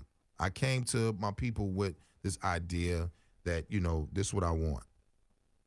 I want to start doing shows in all the prisons. So that mean you ready, nigga? I already, I'm gonna get a couple other goon niggas that's funny, that ain't scared of being around these cages. I had to perform in there, so y'all. So when I hit my man, and I was just, we talking, I'm just like, yo, man, I think this is. He said, well, I ain't got to tell. I'll let you tell the people shit. So I just told him, I said, look, hey, Will, I want to go inside the prisons across the country. I don't give a fuck where it's at. Let's see if we can do it. I'll bring some gorillas with me, some funny niggas. I mean gorillas. I ain't talking street niggas, but I think, no one is rehabbing these niggas. Laughter always heal. If you ever notice, the pussy nigga in the neighborhood was a pussy nigga, but the nigga that was the jokester, the goons, didn't let nothing happen to. Like, and most gorillas that's getting money, they shit talk. So when I talk to Cobb, I say, yo, G, ACLU, hey man, what you think? So go ahead, Cobb. Yeah, first man, of all, thank you for being on Grady Radio, big brother. Yeah, it's a pleasure, homie. Appreciate it's a pleasure. it, man. It's a So pleasure. go ahead, man. I just want, just see, I think I started at the beginning because it's some wild shit. come on. Like I'm working in Philadelphia now to help elect the first black female as sheriff for the city of Philadelphia. Okay. Now, me and you both know that I spent 6.5 years in prison for robbery, kidnapping, criminal conspiracy, violation of Yeah, I uniform told you crimes. I hang with killers. I keep telling niggas I hang with killers. From 93 to 2000. And so when I come home, just how the fuck to get back normal is a struggle, dog. Like, I did my time and shit. I ain't getting no write-ups. I stayed the fuck out the way. I just want to put that shit past me. And they And why you didn't go get a job? A job? Exactly. First of all, just over broke. Exactly. Ain't nothing that you ever need to fucking be in pursuit There in. we go. But then outside of that, Yes, sir. this shit about to get heavy. So Dog, I'm about to get You some family, jargon and nigga. You shit. family with me. This family here. You So, dog, family. working, first of all, in a capitalist society requires something stupid. Like, if you ain't aiming to own and operate your own from your own fucking blood, sweat, and tears, Yeah. you a little fucked up already. Okay. So, however, they got laws, more than 55,000 of them, that actually diminish your ability to live a full life in this country after you've already did your fucking time. They call them shits collateral consequences, dog. But I call a motherfucker discriminating against you about some shit that you already paid for. And it's illegal. And as a result of motherfuckers not being able to get a job, go to school, get housing, Yeah. get fucking insurance. Like, Really? dog, listen, dog. Even the I'm- voter dog, shit too? No. I'm making 125 stacks a year, right? Real regular fucking money. I got a family of 5. I need to get a life insurance policy to cover some shit in case of an untimely demise. But because I served time in jails and prisons from 93 to 2000, no fucking insurance, dog. But it's 55,000 things like that across this country. And that's our normal. 100 million people living with fucking arrest and convictions. 2.4 million people in fucking cages, dog. And then trillions of dollars being spent. We got more motherfuckers in prison per capita than any other country in this fucking nation. Any other country. Tell me how fucking safe we are. Wow. Crazy. That's heavy as shit, nigga. So talk. So do they really want? I think it's more like cattle now. This dog. Because you're It's shit's about $1. Yeah, Period. capitalist. So I'm a former national deputy director at the American Civil Liberties Union. It happens say to that be- again. I'm a former national deputy director at the American Civil Liberties Union, the ACLU. Got you. For Okay. 18 months, I ran something with my 2 other colleagues called the Campaign for Smart Justice. So we had like $12 million a year Yes, sir. that we was going to spend across the country to reduce the number of people in jails and prisons while combating racial disparities in the criminal justice system. Yes, sir. So it's some big ball shit. I mean, some real big ball shit. Like the motherfuckers I work with the Yale, Harvard, Stanford, Ivy League, best of the best. These motherfuckers have argued more cases successfully in front of the Supreme Court than any fucking institution in this country's history. And I'm banging that shit out, dog. So Like it's they- tiresome because last time I seen you, nigga, Tiresome. you didn't have gray hair. Tiresome. Well, you got a little bit. It's Dog. not a lot, nigga. Dog. But I think it's. I I think was it's- working in 50 fucking states You for were. 18 months, dog. You were. I was in fucking like 20 states. Yeah. Having to manage attorneys, organizers, communication specialists, political operatives. Like I'm at the top of the food chain, and as soon as some shit break that you about to see on CNN and MSNBC, Yes, sir. I'm in the room with the lions, tigers, and bears trying to figure out how we gonna fight and win. But I bought something different, dog. Like I wasn't educated at fucking Harvard or Yale or none of that. You know what I'm saying? I'm from North Philly. I don't know who the fuck my father is. I'm one of them cats. Oh, wow. You know what I'm saying? I was a cat. My mom said, you ain't shit. You ain't never gonna be shit. Grandma said, you ain't shit. You ain't never gonna be shit. Wore glasses so fucking thick. I had a headache from holding them bitches up. Neck just got thick and shit. Skinny little motherfucker with a thick neck because of some thick ass glasses. And I wanted to end myself till I was about 14, dog. Like, grandma was from that old school shit. Yeah. She said, I ain't beating nothing I bought. I never forgetting shit. My uncle got like the 16, got that first summertime job and shit. Yeah. He bought some motherfucking Nike slip clothes. You remember them fucking, Yeah. That slippery ass windbreaker. Yeah, break that Michael dancer. Jordan had them too. Yeah. Michael Jordan came out with the flight And my versus grandma pulled out that motherfucking extension cord and said, take all that shit off. He said, Grandma, he said, Mom, you said if you ain't buy it, I ain't got to take it off. She said, I lied and beat the shit out that guy. Right. He took them clothes off, man. Took And them clothes off. that's what it was like. That's fucking traumatic. You know what I mean? That shit's hard. And I know it's normal for motherfuckers from where it's cold at, where inescapable deep poverty and a lack of opportunity and pervasive culture policing where they just fucking hunt, capture, and kill you first. I understand how we get fucked up and why we make these very fucked up choices generationally. But when I tell you, dog, working up there with all the money and all the power and all the opportunity made one thing very clear to me, dog. What? Ain't no fucking body coming for us. Period. Damn. Nope. So as I listen to him speak, right? As I listen to him speak, if you now tuning in to, Ray Grady Radio, man, this is what I want to say. I heard a brother speak from pain, passion.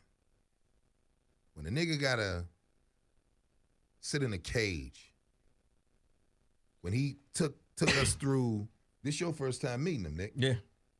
This Brand B first time hearing him, right? And the people are watching, they comment. I just see real shit, real nigga Philly fuck with you heavy, Grady, right? I listened to how articulate he was with his verbiage. Hey, wait. You know that's that shit that white people say about you. That's a microaggression that you need to call out each and every time it's done. Yeah. Listen, I ain't gonna hold you. Motherfuckers love me. And I love them. Mm-hmm. I've become far more human than I ever been by being among a diverse community of people that had the same North Star. Like, motherfuckers ain't perfect and we all swimming in this fucking soup, so we fucked up. But what they would do is call themselves on that shit, dog. We held ourselves accountable for what our leadership does and doesn't produce, period. And that shit hard, especially when motherfuckers are articulate. When you're educated at Harvard and Yale and Stanford. All that shit. Yeah, but that's all good. I'm Billy Bathgate or I'm Bill Cobb in the boardroom, whatever the fuck I need to be. So you see that? So here's the thing: when you're a chameleon, man. So just like honestly, like I know him from Philly. You see me perform.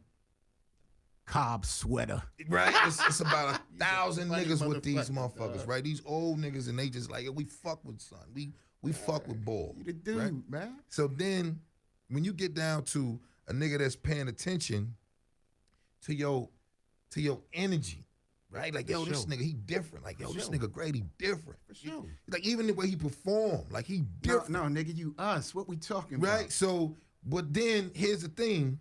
When you get a cat that is, how do you say it, Kyle? I always tell myself, and I tell my sons, if one of your friends or if a nigga around me talking about something, he real, you ain't got to tell a nigga you real. You'll feel it. That's how I believe. You shouldn't And have to so tell nobody. when these cats, Nick, when I say these cats here, man, these motherfuckers cocooned the nigga like, yo, fuck him being a comedian. They was like, yo, he like a little brother to us. This nigga a little nephew or something. And this killers, and they all chilling, smiling. So it was like, dang, I'm in there with all these motherfuckers by myself. And they like, yo, we fuck with dude. Like, dude, he'll go hard in what he believe in. But then when you hear a nigga's story say, I ain't have my daddy, it's personal now. Yeah. Niggas are for some shit for that to come out too, and my viewers is like, yo, this nigga, yo, who's OG? Gang. I keep it 100. Yeah. Like, listen, But do you think keeping 100, everybody's, because put it like this, I ain't gonna keep it 100 with a nigga I don't really know, because I ain't gonna have no deal with him no way, right? God bless him. But you doing it because it's me, it's family, it's No, listen. no. Or you saying you like that even in the boardroom? Dog. If any of my colleagues at the ACLU are watching, Bill Cobb is powerfully Bill Cobb, 24 hours, 7 days a week, dog. That shit. I ain't fucking no actor. I don't remember no lines. Listen, I live out front. I'm still here. I'm 48. Dog, guess what? I'm in motherfucking LA in the studio with my homie Ray Grady talking shit about criminal justice reform on my motherfucking own. No agency. Now I ain't associated with any institution that will conform how I articulate how I feel about a matter. This shit is nothing but politics. You know, so we fucking around with legislation, right? Meaning we gonna get laws changed. So we hiring lobbyists and we do working with the governors and the state reps and the judges. Like, okay. So that's my thing in Philly. I was a political consultant. Boom. That's a space. Yeah. Then we got to do litigation where we got to sue a motherfucker. And you might have to sue him at the local level or the state level or the federal level and then the Supreme Court level. And so you fucking with that too. Then whoever got the biggest mouthpiece and talking the best shit got the crowd moving. Oh my goodness. Right now in the country, this shit about this piece of legislation that people is dying and fighting and crushing each other's hopes, dreams, and aspiration and professional careers is a whole play that ain't gonna do shit to deliver no outcomes to people on the street, just like it always do. Like, so when you connect it, so the communications piece, but then where the power is where we best, dog. I'm good in the streets, any fucking where I go. Like, I'm in LA. Listen, y'all don't even know. I literally came here due to a death threat. My whole fucking family is in Escondido right now in a stranger's house who's a former colleague, because when I stood up with this motherfucking woman to get elected sheriff in the city of Philadelphia, and we ain't go to the Democratic Party or the Republican Party, and we was like, fuck y'all, we taking it. Y'all can't do shit about it. Philly do what it do, like Chicago do what it do, like, you know, like them towns do what they do. And this time I had to take it a little differently because them So peeps Homeland told me, Security is not? dig this, Wow. dog. Them peeps told me, get your people and leave. And so when I got in the motherfucking airport, I'm just like, okay, I think we're going to hit San Diego because I've been doing work in this community over the past 2 years, and I'm deep in the streets here with some of the most influential and powerful community leaders and activists. So they don't want to see you clean up, and they don't want to.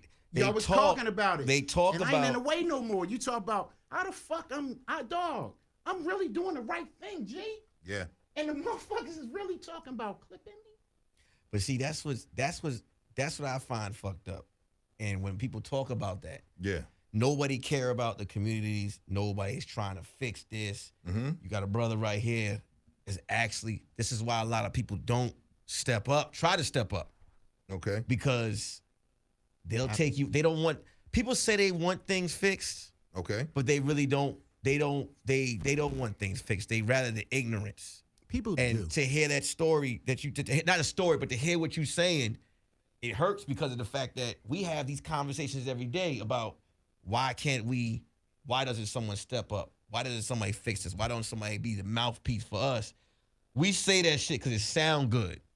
But once a brother stands up for us, they try to silence. Listen. I'm gonna keep it 100. I'm good in the streets, dog. Yeah. Like, I'm real. Like, people in Philly found out. You know what I mean? Law enforcement, I'm good. I drive politics. I'm on the boards of the most influential legal organizations in the city of Philadelphia. I'm on the board of the Defenders Association, where we defend over 70,000 people who are arrested and may be facing conviction without proper representation. Like, you know, dog, I'm the public defender now. I'm the board. Oh, shit. And then Community Legal Services, where we provide legal services for people who are living below the poverty level and shit, because you know you can't get no fucking lawyer when you ain't got no bread. Yeah, no. And then we do it on the other side where we take federal dollars too, so we just can't sue the federal government with Philadelphia legal assistance. Now I was doing this bullshit kind of work when you met me, doing voter registrations and shit for people who are living with arrested convictions. And since that shit got in my way, and I realized that I had the ability to drive change powerfully. Like, dog, I was taking care of me, taking care of my family, taking care of my community. Damn, it's me. You know what? Okay, it's me. If you listening to Grady Radio, we got the brother, my co-host, Nick Carthan, my man from the ACLU director, William Cobb. Formerly. I'm just Bill Cobb now, baby. You Bill Cobb Own now. agency. Bet. Grown man shit. But my man. With no daddy, nigga. Right. You know what I'm saying? My man, for him to come through and shine light on Grady Radio, and I see the comments, you touching niggas with this shit. Like, niggas is really chiming in. To God be the glory, bro, for anything this knuckle dragon North Philly Neanderthal nigga do. And God be the glory. It's scary. Let me tell you why it's scary for me, because I feel like you ain't got no gorillas with you. You know, we gotta make sure you got a bulletproof vest on or something like that, or no, I'm just saying. Listen. I'm gonna tell you. I came out here, Alphonse McCauley. We did a show. His brother, Chappelle's brother, Will, light skin, big ass beard, like he looked like he would been Laden there, real Sunni. When I tell you, he take us to Alex Alphonse, call him, you tell him. They take us, he invite me, he say, yo, man, he starts speaking in Arabic. I understood Lakia, I understood Shukran, I understood certain things. And I'm just sitting there looking, and he was like, come here, man. And he tell me who he was. And I'm like, oh, shit. He's like, man, you should meet us at the Four Seasons in Calabasas. For sure. I go out there. It's Mos Def, Talib Kweli, him, Chappelle, Grady, Alphonse McCauley. I'm like, okay, this shit different. And then they had these, it looked like, no bullshit, Will, Nick. It looked like, remember when King, I don't know if you ever been to the Lorraine Hotel in Memphis. He laughed because he know what I'm about to say. It's where Dr. King was killed at. So that conversation that night before King was hurt in that morning, before he was assassinated, it felt like that. It felt like when Malcolm was in his room or house and he had the demo, I don't know what gun it was, but he had it. That big gun. He had the big ass gun looking out. It felt like that. Me and Alphonse, we so scared, not we shook, but I'm sitting there looking for the exit. Because I'm like, okay, there go Mos Def, Talib, Dave Chappelle, his brother, like, and the beard so big, and he just like, I feel you. He didn't say nigga not one time, and these niggas was eating curry. They was all vegans. All these gorillas. I'm like, damn, Talib is been that way. Right? Clean. Yeah. So I was sitting there like, hold up. We was so scared. We just like, yo, man, you can come back tomorrow. And I'm like, we cool? He's like, yeah. Then he said, yo, be careful, because, you know, they might be with us. Who the fuck you talking about? Who the fuck is we? He was talking about Homeland Security. Too easy. Fuck me up. I'm like, okay. You know what? I ain't leaving till the sun come up, because, nigga, I done seen a lot of shit. You know, a nigga tough, but then if a nigga got a scope on you, nigga. Yeah, it's a different type. It's a different type of, you felt like, oh, shit. And I didn't feel. You wouldn't even know it hit you. I didn't feel threatened. The only thing I felt was, if I don't get out of here, because I don't know what they into. But it was more about the brother, and nothing to do with Chappelle. Not the dude that was in the room. His brother. Because when you see him, you're like, that ain't his brother. And you're like, yes, that is his brother. You got to look at him like, yeah, that's his big brother. But guard down, it like he just got off. It was crazy. But anyway, so I kind of know, well, I don't say I kind of know, but I peeped the feeling. Because even people be like, how do you know these niggas? I'm like, Right? Listen, Maybe you like, build Grady, how you know this relationships nigga? I be like, everywhere nigga, you I'm a touch regular ground. nigga. I'm a regular nigga. Yeah. You know At what one I'm point, saying? you didn't want to look at Fonz like, why you got me here? No, now Fonz did like this. He'll tell you, he was like, great. Because I didn't have a car then. I didn't have a car when I moved to LA. Oh, okay. So Joe Fox, my graphic designer, comedian, Alphonse McCauley, Naeem Lynn, I used to make all these niggas, if they want me on the show, come get me. They'll come get me. Yeah. Yeah. They was like, yo, come on, Grady, fucking. I'm like, no, I'll take the bus. Like, cool. Then sometimes I'll rent a car, whatever. But that particular day, Fonz was like, let's go. He's like, you want to go to, he was like, man, let's go. And he lived in Diamond Bar. So Diamond Bar is damn near by Ontario. Yeah. That's Fonz? Yeah, at that time. He was standing in Diamond Bar, California, and we was all the way in Calabasas. So my point is, because shit happened to another nigga, you could get claimed in that guilty by association for shit sure. just because somebody else, and you walking in not Blind. knowing, you in the blind. Yeah, blind. It happens every day. You gotta, whatever situation or group of people you in, they Yeah. automatically label Yeah, everyone. I don't go nowhere I ain't invited, dog. yeah. I'm smarter than that. Because when B hit me today, he said, yo, Cobb, he looking for you. So I'm like, what? Of course. But then he said he hit my phone. He sent a few texts. I'm like, well, I ain't getting nothing from Big Bro. I ain't getting nothing from him. But fuck it, I'm finna call him. Like, yo, call him. Like, yo, Grady, what's up? You know, woo, we talk, whatever, laugh. Come here. And he come. So I'm like, look, I'm gonna have a guest, but I'm gonna have him do the last part. You know what I'm saying? So it, so the people could. And plus, even put it like this, even with radio. Remember the movie Hotel Rwanda? Yeah. Of course. One of my favorites. Hutu, Tutsis, and then the Belgium government. Of course. Remember when Paul Rosé-Sebogina? That was Don Chino's character. Mhm. That's what you on. That's what it feel like you on, right? But So here's the difference. Now, because he said he got, because you my co-host, he said he got a sister in office. yeah. Now, how many do you think, because you had just said something, Grady, some motherfuckers on here hate that you got this show Yeah. and gonna hate you on there. How many of those people was against him? Far as once he got the lady in office. I'm pretty sure a lot of people.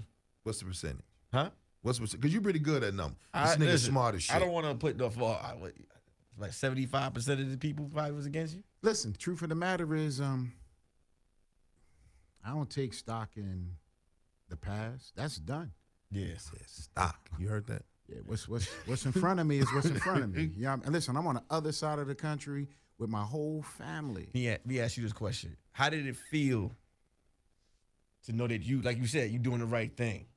Horrible. And to okay, It's fucking to terrifying. see that but to see that it's your own.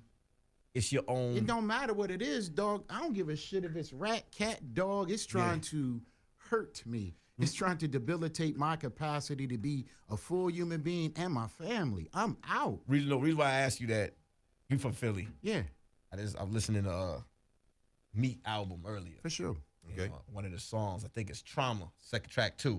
Okay. Meat said, I turned my back on my own people when I watched that sister throw me behind bars. That one little verse. Is that the same feeling of just to see that, Oh, you talking about the judge? the judge, he talking about the Okay. judge, but he just, I mean, it's to say he, like, to feel that Yeah, way, like, I feel you, right? Yeah. That it can absolutely be uncomfortable, okay. right? But like a cat told me, and I ain't really saying this shit is true, but I needed to hear it at the moment, and sometimes I hold on to it. But he said a man's job was to play with pain and perform under pressure.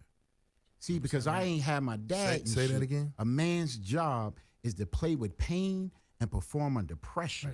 That means fuck how you feel. What you feel ain't real.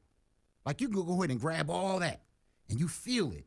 And me and you know how frequently our feelings have fucked us over, dog. Yes. You did everything your feelings wanted you to do. And then your feelings left, and all you had was the fucking circumstances that your actions contributed to. Feelings left your dumb ass, and now you gotta suffer. So, dog. Wow. Listen, real shit. Listen, Wow. I mean, I'm just explaining. Like, I ain't never heard of that. That's but- this real shit shit. landed on me in jail, though. Like, when I was in the middle of my joint. Like, I'm a brilliant kid. Was it an OG nigga that just taught you books, or you just self-taught? Listen, dog. Mm-hmm. Like, who the fuck gonna teach me if I can't trust the people that birthed me? Damn. Like, get the fuck out of here. I knew everything all on my fucking own because I trusted nobody. So if I was curious about some shit, I put my nose in a book, period. Fucking dictionaries, thesaurus, and books. That's gotta what we figure this call shit in the fuck out. That's what we call in Chicago. That's an intelligent hoodlum right there. A lot of people are afraid of that. Nice. People are afraid of that Stokely Carmichael, that H-Rap Brown, that Geronimo Pratt type of, because a lot of people like, they be like, I know everything, nigga, because I pay attention, and in the streets is what delegates issues, problem solving, or receiving resources. Yeah, no, but what he said is it's a real thing. Most of the people who have found themselves in a fucked up situation, Yeah. it's through a feeling that passes. Wow. It's when you just said it, because we've all That makes gone, sense. A feeling passes like this. How long you react? Listen, it's a real good quote that one of my colleagues sent me. A couple of fucking good pieces just kind of sort of sparked me when I was in that bitch. First thing she sent me was fucking Rudyard Kipling's If. Oh, wow. Like, I had never read that shit. But what I remembered about it was that life wasn't fair. Life is what you make it. Yeah. And if you are human, you have the ability to define that shit. So for me, life ain't fair, dog. But life is what you make it. I'm incredible, Grady. That shit's a choice. Daily. That's my nigga there. You are listening to Grady Radio, man. We are talking about reform. We are talking capitalism.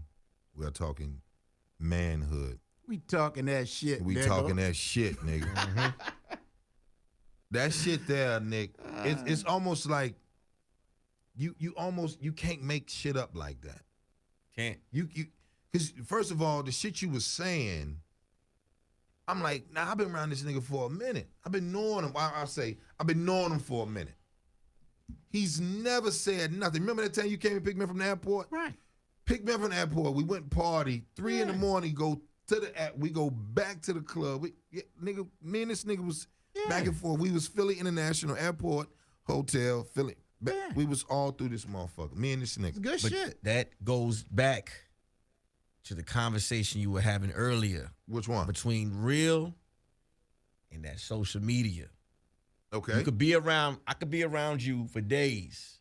Each person has a story that can only come out through a real conversation. Relationships. You can't do that in this on your phone. You can't do that. That's why people need to speak. Dig this. That shit crazy. When I get hired at the motherfucking ACLU, right? Okay. The whole point is that they done got these $100 million altogether to reduce the nation's jails and prison population to half. $100 million? $100 million. Matching grant. George Soros give us $50 million. We got to put the other 50 on it. So we got $100 million. We breaking it down 8 years. I'm spending $12 million a year throughout the country. Listen. Yeah. Listen. The whole point of this shit, man, is that it's so complex. It's so detail oriented. It's so nuanced. But it's such a part of this fucking system that the fucking systems of oppression are hyper resilient. Like, motherfuckers think that you're going to be an activist for a minute or you're going to do something for a minute. You're going to bail out because it's going to get hard. You know what the fuck you going to do? Yeah. If you living, you going to fight. And if you resign to knowing that in that fight, that's the joy where journey is and where relationships can be built, where power can be manifested from the spirit into the flesh, and then you can move. You ain't fucking stuck no more. Wow. Listen, you did it, nigga. I'm looking at you. We sitting beside each other. Yeah. So motherfuckers think that, like, when they meet me, it's just like, I'm 48 fucking years old. I'm not 30. Yeah. You know what I'm saying? Yeah. And I've been an expert in multiple industries. Anything you've done for greater than 10,000 hours make you an expert. And I've always been a fucking manager or a boss or an executive. Say that again. I've always been a manager, The other boss, one. or The hours. 10,000. The man hours. 10,000. 10,000 hours of anything makes you an expert. So I was an expert in telemarketing sales. That's where I learned how to talk that shit. I sold anything over the phone all over the country. I was a telemarketing sales beast. Then, fucking had to switch up. I did political consultant in the last 5 years in the city of Philadelphia. Mm-hmm. Then, when I came home, I did advocacy for 18 years. And I've always done mentoring for 30 years. And all of these things, though, I've done them professionally. I've done them in the community, deeply rooted in community. But I was fucking leading from the Ivy Tower. So, you know, leading from the Ivy Tower while rooted in community gives you a great deal of perspective. So let me ask you this question, because you've seen a lot of reform, and I know my listeners. Shit. Let's say this, or you've seen what they thought would be reform. Let's say that. Yeah. Who is this brother? Because I'm gonna find the nigga. Shit. You already know what I'm about to Nah, say. go ahead. Go do your thing. Umar Johnson. Oh, I don't know. I'm gonna reach out to him. I'm gonna get him, and he gonna do the show. You know why he gonna do the show? Because I'm Grady. For sure. Listen, He gonna do the motherfucking show because absolutely I'm Grady. do your Because I show. want to hear what he got to say. Like some people, because you from Philly. Now, matter of fact, Nick, go ahead and say. I mean, because Nick, I wanted to ask him. Did you want to chime in? Because I chill him in an Umar. Here's my issue. do with you like him? You don't want him. He's a fraud. And I'm gonna tell you Hold- why. hold- I'm gonna hold- tell you hold why. on. I'm gonna Let's tell see. you why. Okay. I was riding with dude. I was riding with him. Now y'all know I'm gonna have to get this motherfucker on the phone, right? Because Go listen, ahead, go ahead. Look, Come on. Philly motherfuckers, right? I don't have conversations with people who are not present. He has no representative here. I don't know that man. You just said you don't know him. I don't know what he doing right now. I want to meet him. Listen, and we I'm can gonna get definitely him on meet the him. show. But yeah, let's get him on the show. But let's not drag him. Listen. not All right. drag. Well, okay, my fault then. Let's, No, let's, you listen. good. No, No, because you all I'm saying is that we responsible for what our leadership Let me- does and what it doesn't produce. So let me give. Let's stand that brother up and say, what the fuck is you doing, bro? We want to holler at you Let- about this shit. No.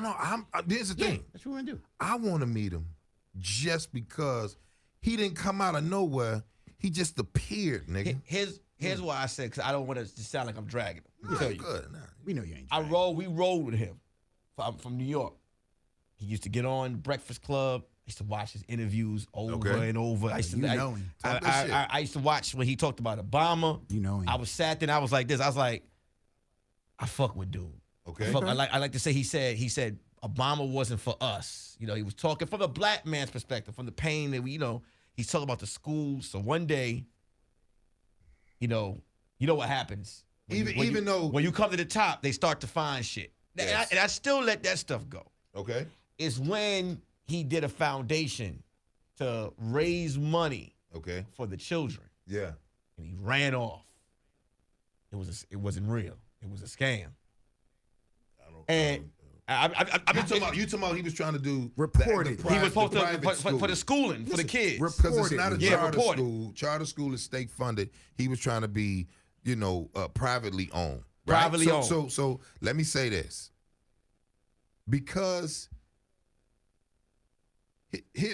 without the hurtful propaganda, without the actual, what's the word I want to use? Give me another word, Will, The besides substance, Thank you. So without that situation, without that conversation, but dialogue, without the uncomfortable dialogue, how do we know?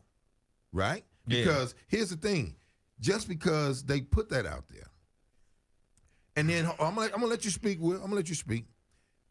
Because they put that out there, that was to tarnish his image. Because we seen him do it with Martin, even though his legacy was what it was, but they brought up the situation with him, with his wife. They even put it in a standard fucking operating movie. procedure, man. Real shit, right? All that bullshit. Standard operating I know what COINTEL is because I'm a gangbanging nigga from Chicago, and I know what happened when they did with Fred Hampton. William O'Neill was his best friend, and he the one that gave the blueprint to show where he was murdered at. For sure. Niggas ain't, I don't play when it come down to history, especially if it's on some street shit. Don't say nothing if you don't know nothing about it. But if you know something about it, use it in a proper context. Why you think my black ass got my family on a plane, dog? Like, people ain't paying attention that they are murdering black activists. Like, Google that shit right now. Black activists, ACLU murdered. Like, we actually are working to inform people of what the fuck is happening. I mean, like, them people who led them riots in Detroit and fucking with that young boy Brown guy. Milwaukee. Listen, they killing us, man. Yeah. And dog, I'm good on my own. I can remember how to do that shit. My family, my wife, my kids. I got a son in fucking university. Yeah. Oh, it's different now. It's cool. Different. Yeah. Because we punching through levels, and with new levels come new devils. So we ready for all that. Yeah. Yeah, I mean, it's just that you got to make the transition, dog. So Nick said, and here's the thing too. Here's the thing. You can say he family, nigga.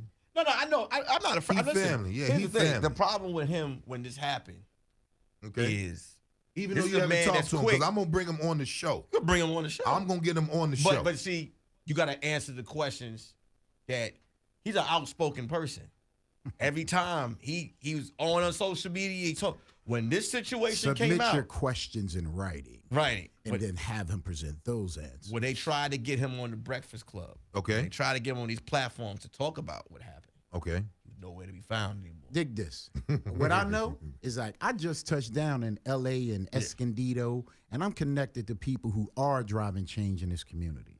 Sat and busted up with the sister that ran for DA, Genevieve. I don't know who these. Genevieve Wright I Jones. just know ran Big for U and the district mayor, attorney. all them people. Yeah, then another sister, Maxine Monica Waters. Montgomery, that just won city council. Like, the truth Right. of the matter is that y'all politics is local, and that's where the real power is. Real That's where shit. the real money being spent. Yeah. That's where the decisions that impact your daily lives are being played. And I was on the fucking National Commission for Voter Justice with Barbara Arnwine and Jesse Jackson and Vincent Hughes and shit. And we traveling across the country finding out all the ways that they steal in these fucking elections. And they stole them every way they said they was doing it, dog. So people saying that, you got to have some social capital, some fucking political capital. Wow. And now you got to have some fucking economic capital.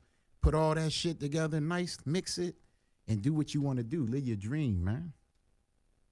Live your fucking dream. And so let me say this, and I'm quite sure you probably chopped it up with the brother, Umar. Never. Never? Never. Well, you know what? If you listen, you No, bring him down. listen. No, I'm gonna get him on the show. You know why I'm gonna get him on the show? Because I'm looking at the questions that our people are like, yo, There it is. Where's the school? There it is. Where's the How school? long was he in? I mean, I should say, how long was his preaching of I want to grab a school for our black children? For a while. You for know a what? few You know what's years. horrible is that my dream is to actually build a school. My dream is to build a community center. My dream is to build an institution in the city of Philadelphia that fucking gives to that community perpetually. Like, I want to fucking do the shit Leon Like Sullivan what they do, did. like they do the Overbrook. OIC. Like, Leon Sullivan was a national leader. He built shit in Africa. He built in Philadelphia. And, like, he built the first black shopping plaza outside of the shit they built down in Tulsa and all that shit. Like, I a know what you mean. legacy of leadership. I know what you mean. Like an institution. Like, that's what the fuck I'm doing, dog. We got to make investments of love, of money, of expertise to create opportunities for us. Because, yes, shit is broken. But, dog, remember how the fuck we got here and how we are still deeply rooted in these systems of oppression. Like, go to fucking Louisiana and spend a year or 6 months or 3 and see that they are still fucking taking black people off the street and making them work on farms and pick fucking cotton. And here's in the thing. America. Somebody just got in the chat and said LeBron built a school, and I want to add to the list. Absolutely. Little Jay John. Rowe. Little John got Little 2 John. schools in Africa. Mm-hmm. Oprah. Akon. Oh, Akon is. We stay doing our part. We always talk about we don't do our part. That's bullshit. They just not. I work with people who do their part all over this fucking country. But you Talk know about what the woman on the end of your block.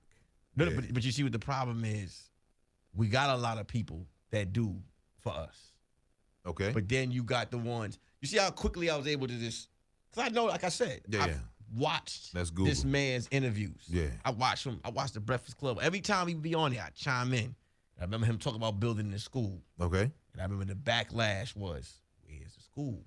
Now, let's fast forward. LeBron James. Yeah. I use him for example. He didn't have to do that. No, he didn't. He really didn't. And we're not talking about basketball or none of that. We just talking about he didn't have to do that. He did that. Yeah. Akon, you hear a lot of things about him. Yeah. Lil Jon, Killer Mike. A lot of people doing things. Juicy J. Doing things. And they don't want recognition from him. They're just doing the shit because they want to do it. But then you got the other people who got the people's ear. We're listening to, we chiming in. We deserve answers. If you tuning in here at Ray Grady Radio Talk X, we're talking reform. We're talking philanthropy. That's what we're talking about. We just saying the whole segment. No, and I'm feeling when you came up here, as he said, as the people,